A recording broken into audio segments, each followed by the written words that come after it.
Changes to road regulations and car maintenance checks will be necessary to accommodate driverless cars on the roads of the UK, the Department of Transport report has confirmed.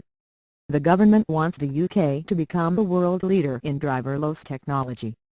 It will publish a code of practice in the spring which will allow the testing of autonomous cars to go ahead.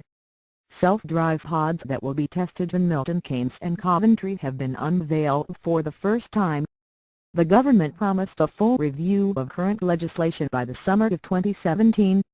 That review will involve a rewrite of the highway code and adjustments to MOT test guidelines, potentially taking into account whether a higher standard of driving should be demanded of automated vehicles. Automated passenger shuttle vehicle. It will also look at who would be responsible in the event of a collision and how to ensure the safety of drivers and pedestrians. The Department of Transport report acknowledged that true driverless cars may be some way off and that current tests of the technology will need to include a qualified test driver to supervise the vehicle.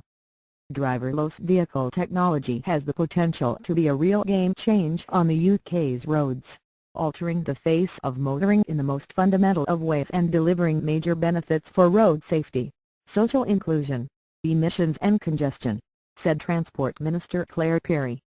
The government is providing £19M to launch for driverless car schemes in 4 UK locations.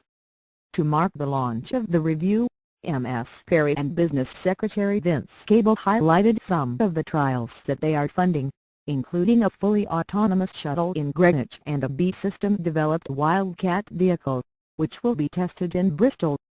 Self-drive pods that will be tested in Milton Keynes and Coventry were also unveiled for the first time. Prof. Stephen Glaister, director of the RAC Foundation, said, "These trials are not just about harnessing technology to make our traveling lives easier and safer, they also involve getting the regulation right.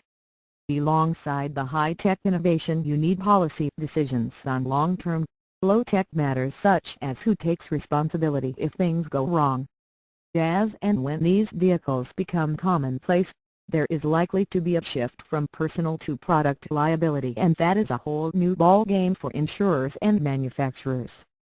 But the Institute of the Motor Industry (IMI) said that it was concerned that, while the government is pushing ahead with making driverless cars a reality, the service and repair sector did not yet have the skills and infrastructure in place to deal with the new technology. IMI Chief Executive Steve Nash is calling on businesses to take steps to address this sooner rather than later. "We believe the government is yet to fully realize the pressures we are under," he said.